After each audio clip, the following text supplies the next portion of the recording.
Makin. Salmayken Mustafa yaşlımısınız? Bakalım ayt verin kanı bir.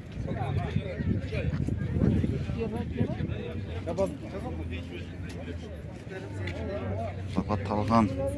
Yaşımısınız? 90 bin son, buğday 4 bin son, Kepek kilo kançadan? çıla 3600. 3600. Buğday kepek. Şal kepeğiniz ne? 28. 2800. Buğday? Buğday 4 bin son.